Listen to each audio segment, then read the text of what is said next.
el encuentro de hoy les voy a hablar de lo que en el campo de las teorías de la comunicación se denominan como estudios de emisores. Es decir, investigaciones e hipótesis sobre el modo en que se construyen y se producen los mensajes y contenidos que son puestos en circulación por los medios masivos de comunicación, particularmente el modo en que se elaboran las noticias. En el contexto de estos estudios hay dos que adquieren relevancia y que se conocen como gatekeeping y newsmaking, dos nombres de origen anglosajón que se desarrollaron en Estados Unidos a partir de la década de 1950. Estos estudios responden a dos corrientes principales. Una primera vinculada a la sociología de los profesionales, que ha estudiado a los emisores desde el punto de vista de sus características sociológicas, culturales y de los estándares de las carreras que siguen y de los procesos de socialización a los que están sometidos. Por ejemplo, en un estudio dan cuenta que mientras los productores poseen plena autoridad sobre los guionistas y actores, por lo que se refiere a la realización, sus decisiones en cambio están subordinadas a los dirigentes del canal para quienes producen los programas. El productor, por ejemplo, está en medio entre los dueños y los trabajadores. Una segunda corriente de análisis, en cambio, está representada por los estudios que analizan la lógica de los procesos con la que se produce la comunicación de masas y el tipo de organización del trabajo en el que tiene lugar la construcción de los mensajes. Miremos un poco la viñeta de la historieta del humorista Quino, en la que uno de sus personajes, Libertad, le plantea a Mafalda sobre el funcionamiento de los diarios. ¿Habrá algo de verdad en esta historieta, en esta anécdota que cuenta Quino? Con cierta evidencia, los investigadores afirman que de toda la información que puede ser noticia, solo nos llega a los públicos un 0,001 de la información que puede ser noticia. Puesto en números, podríamos decir que 9 de cada 10 noticias son eliminadas y 1 sobre 10 encuentra vía libre para ser publicada. Esto abre la pregunta del por qué y del cómo se seleccionan y deciden qué noticias se publican y cuáles no se publican. Para responder a estas inquietudes va a aparecer una teoría que va a ser denominada la teoría del gatekeeper. En un inicio, esta teoría fue elaborada por un norteamericano llamado Kurt Lewin. En un estudio de 1947, Lewin va a indagar en las dinámicas interactivas de los grupos sociales relacionados con problemas de cambio de hábitos en la alimentación. Lo que encontró Lewin en aquel momento es que las prácticas de alimentación de las personas que compran los alimentos en los supermercados dependía no tanto de los criterios asumidos por las personas de lo que querían comer, sino que dependían de los productos que los supermercados vendían.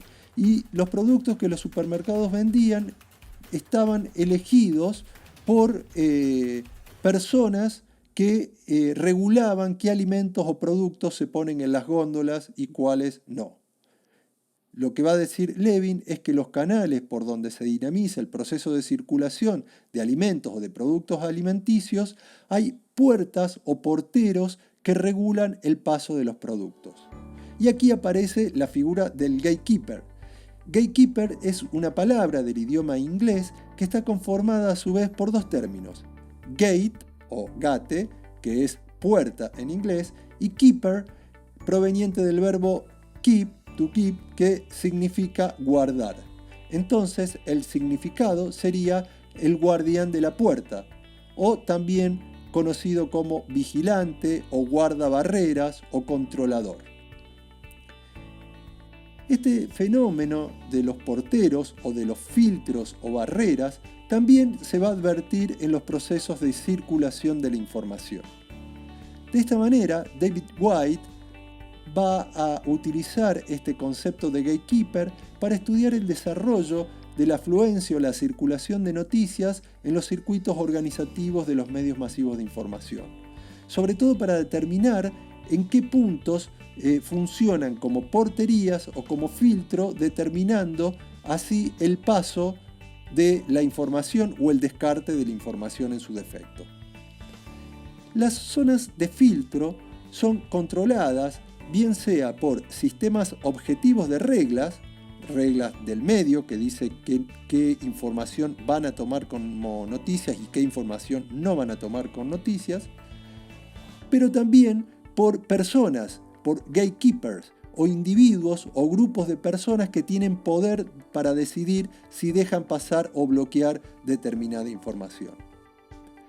Las decisiones del gatekeeper no son realizadas sobre la base de una valoración individual de noticiabilidad, sino más bien lo que dice White a partir de sus investigaciones es que están en relación con un conjunto de valores que incluyen, de un lado, criterios profesionales y organizativos de la empresa, como por ejemplo la eficiencia, la producción de noticias o la velocidad para poder producir unas noticias.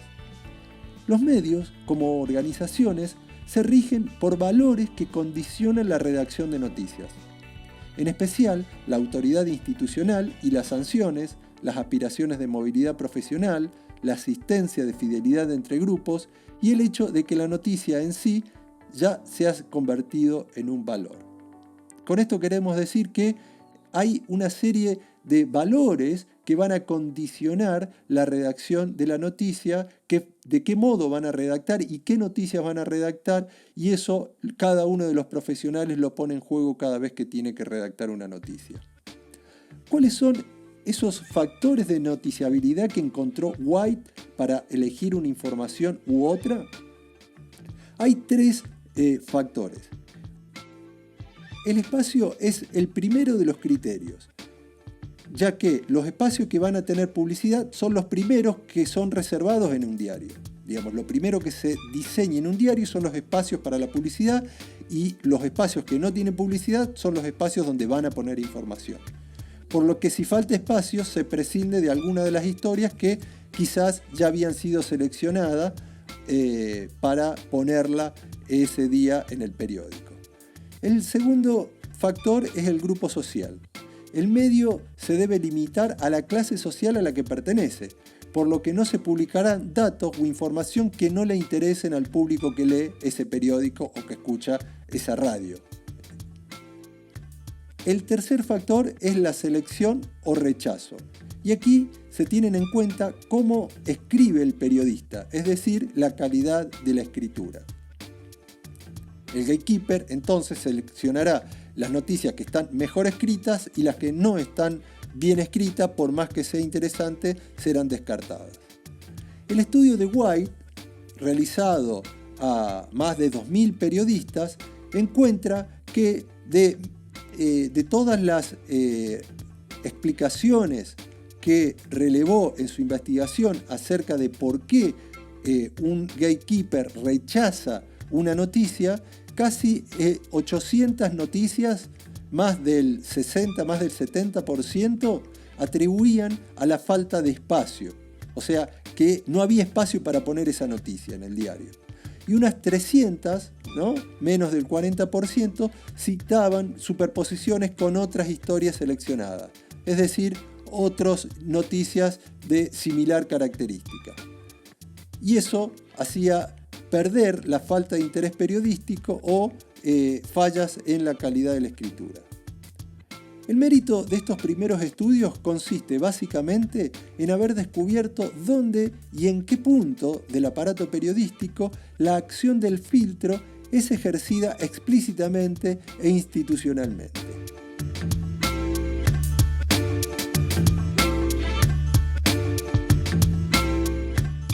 La segunda de las teorías es la del newsmaking.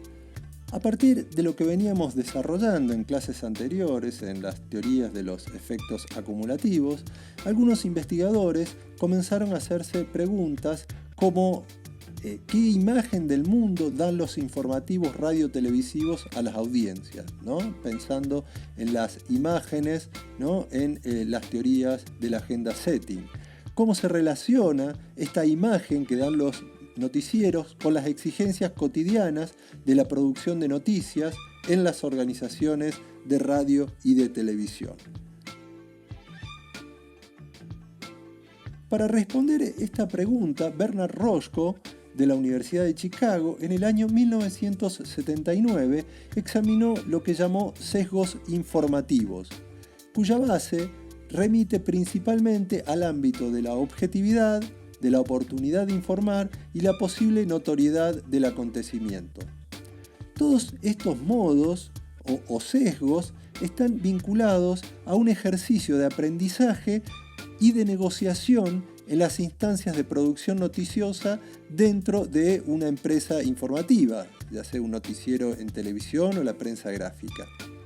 En este contexto aparecen un conjunto de criterios, Rochko va a encontrar un conjunto de criterios de noticiabilidad, es decir, de criterios para que un hecho o un acontecimiento pueda ser transformado en noticia, que pueda ser de interés para la gente, y que nos hablan sobre la cualidad o aptitud que debe tener un hecho para ser transformado en noticia. Es así que surge la teoría del newsmaking. El newsmaking también es una palabra del idioma inglés que está conformada a su vez por dos términos. News, que significa noticia, y making, que significa hacer o haciendo. En conjunto, newsmaking remitiría a un proceso centrado en cómo se producen o cómo se hacen las noticias. La perspectiva teórica del newsmaking se articula en la indagación principalmente de dos aspectos. En primer lugar, la cultura y la formación de los profesionales periodistas. Y la segunda, la organización del trabajo y de los procesos productivos de la noticia. Estas dos cuestiones van a condicionar y a orientar la definición de noticias, desde el uso de las fuentes hasta las modalidades en la elaboración de la noticia. La noticia, entonces, es el producto o es comprendido como el producto de un proceso organizado que implica una perspectiva práctica sobre los acontecimientos y que está destinado a reunirlos, a dar valoraciones simples y directas sobre sus relaciones y a hacerlo de tal manera que logren entretener a los espectadores o a las audiencias. La definición y la elección de aquellos hechos o acontecimientos que pueden ser noticiables, que pueden ser noticias, y esto respecto a lo que no constituye noticia o lo que no puede ser tomado como noticia, está siempre orientado pragmáticamente. Es decir, en primer lugar se considera la factibilidad de ese material informativo que hay que realizar en determinado tiempo y con recursos limitados. Es decir, si hay un hecho en la ciudad o en la región en el cual no se puede acceder a la información porque está muy lejos, no se puede, en el caso de lo televisivo, no se puede ir a hacer imágenes, o en el caso de la radio no puede hacerse una entrevista, entonces lo más probable es que esa información que no es accesible o ese hecho que no es accesible no sea tomado como un hecho noticioso, no sea recuperado por el medio para convertirlo en noticia. Otra cuestión muy importante va a girar alrededor de la pregunta de qué acontecimientos son considerados suficientemente interesantes, significativos o relevantes para ser transformados en noticia. Esta pregunta está vinculada a la noción de noticiabilidad a la cual nos hemos referido en este video. La noticiabilidad, entonces, se compone de una serie de valores noticia que recomiendan la inclusión de ciertos hechos en la producción de noticias. La importancia de un acontecimiento es medido de acuerdo a las exigencias organizativas, la posibilidad de poder producir esa noticia, y del aparato periodístico, es decir, del medio. El objeto de todo medio es ofrecer noticias, es decir, resúmenes de acontecimientos significativos. Pero como el mundo está sobrecargado de acontecimientos, en el mundo pasan infinidad de cosas, entonces es preciso encarar un proceso de selección reconociendo qué suceso es un acontecimiento y cuál no es un acontecimiento que pueda ser tomado como noticia. Algunos de los criterios que los investigadores de medios lograron identificar en la elaboración de noticias son los siguientes. Las características sustantivas de las noticias, es decir, su contenido, la disponibilidad del material y de criterios relativos al producto informativo, es decir, si contamos con imágenes, con fotos o con testimonios para ilustrar la noticia, criterios relativos al medio, es decir, si el medio, digamos, por su ideología, por su posicionamiento político o por su línea editorial elige tal tema o no, criterios relativos al público, es decir, si ese medio se dirige a determinado público, el medio va a sopesar si esa información le va a interesar al público al cual se dirige. Y finalmente también operan criterios relativos a la competencia, es decir, muchas veces un medio toma una temática porque su competencia también la toma, también la trata y no quiere quedar afuera de esa temática que tiene mucha penetración en la gente. Finalmente, vamos a decir que en un trabajo de 1976, un investigador de apellido Alteide, también en Estados Unidos, observa que la noticiabilidad de un acontecimiento se halla generalmente sujeta al desacuerdo, pero depende siempre de los intereses, de las necesidades del aparato informativo y sobre todo de los periodistas que eligen qué cosa van a escribir como noticia y qué cosa no la van a publicar. Esa noticiabilidad del hecho suele estar determinada por alguna de las siguientes cualidades, ¿no?, que va a descubrir Alteide. La primera de esas cualidades es la de la novedad. Es decir, debe ser un hecho de ruptura de la monotonía social, original, inmediato e impredecible, algo que sea nuevo, no un tema que ya haya sido tratado.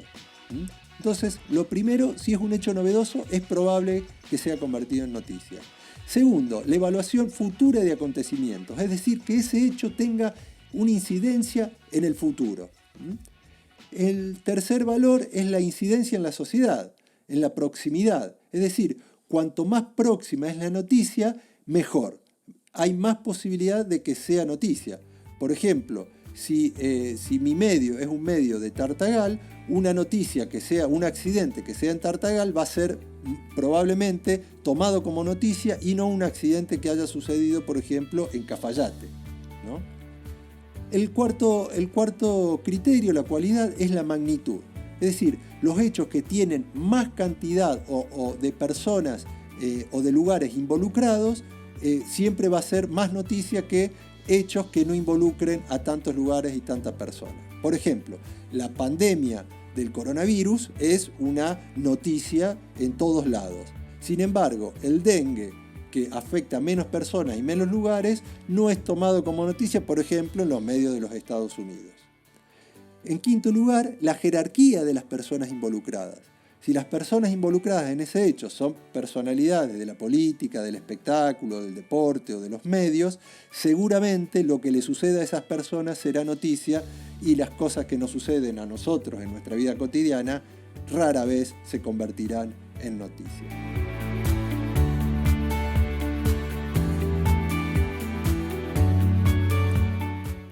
Bien, entonces de esta manera hemos desarrollado dos de las hipótesis o líneas de investigación que han desarrollado distintas tradiciones de los estudios en comunicación en torno a indagar en los emisores, es decir, en aquellas personas o grupos de personas que producen contenidos para los medios masivos de información.